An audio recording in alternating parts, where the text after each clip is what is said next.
Gentlemen, congratulations on the film. Thank Thanks, you. Ben.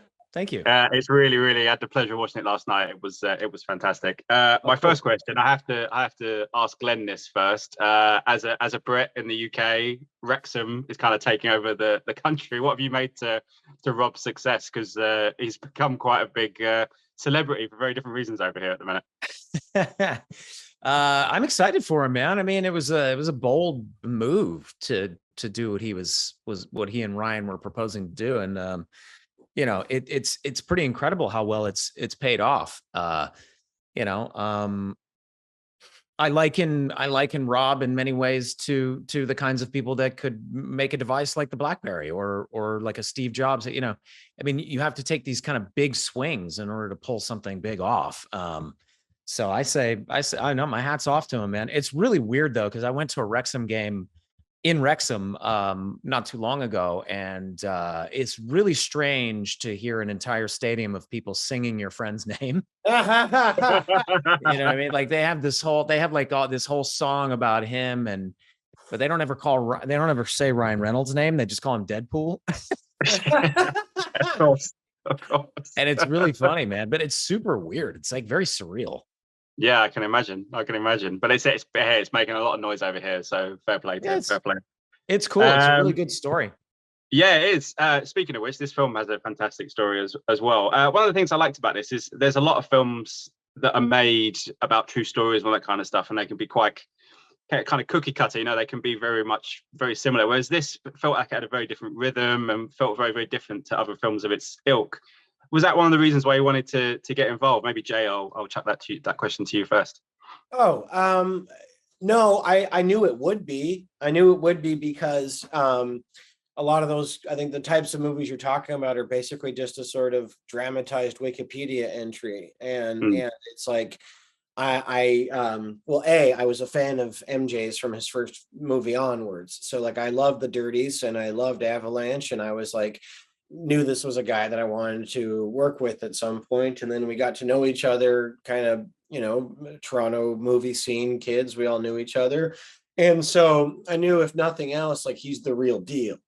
And then, you know, him and Miller wrote a spectacular screenplay that was like, oh, if we do half of this, we've got a very cool movie. And so I thought that the story itself and what sort of bit of history they were focusing on, and that the way that they wanted to go about articulating it, all of it was authentic and truthful. And I was like, it's going to be something special regardless. Yeah. Was that the same for you, Glenn? I can imagine, because it's, you know, very different to what you guys do as actors as well, in terms of what people know you for. Again, it allows you to kind of step out of that a little bit as well, but also be in a movie that's feels fresher than a Wikipedia entry, as Jay said. Yeah, I mean, I knew based on having seen Matt's prior work and the fact that he wanted me to play Jim and Jay to play Mike, I was like, he's going for something different here. You know, so I knew it was going to be, I don't know. I mean, I guess you could look at it as a little bit of a risk, but with a script that good and a director whose prior work was so verifiably great, it didn't feel like that big of a risk. It did feel like we were going to inevitably do something that felt a little different, but in the best possible way. You know, I love that it plays like a thriller comedy hybrid almost, that it's a 2-hour long film that just, in my opinion, just flies by, because there's no fat. I mean, there's no fat in the film at all. It's just, it's all action. Yeah. It's all action and drive. And it is like an action movie, but without, like, you know, with the explosions are all happening between characters. I don't know. It's exactly the kind of movie I love to watch. Yeah, 100%. The explosions are kind of at the end as well, when he's fiddling with the was it the storm, and it's just going very tits up. Before I go, I did just want to ask you very quickly. This is a film that has a lot of good hair in it. Just sum up for me in a couple of words what it was like every day for both of you to go to work and have such great wig work. Well, his wasn't a wig. That's what I want everyone to know. If this fucking guy shaved his head the middle of his head. He gave himself the fucking Prodigy, the haircut every single morning for 2 months, which is just fucking crazy. I had to wear a wig.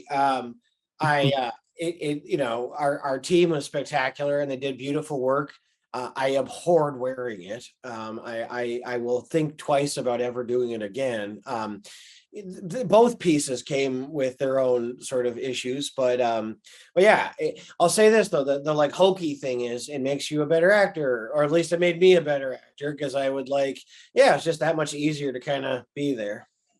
Yeah. I mean, to look in the mirror and be, you know, bald and tan, and then dressing myself in like a really expensive suit and tying myself a double Windsor tie. It's like, you know, a nice little moment every single morning to really drop into character at the beginning of the day. It was quite a gift, I think. Yeah, absolutely. Guys, thank you so much for your time. It was a pleasure talking to you. I really enjoyed the movie. I hope it goes really well for you. Thank you very much. Thanks for having us. Thanks, guys.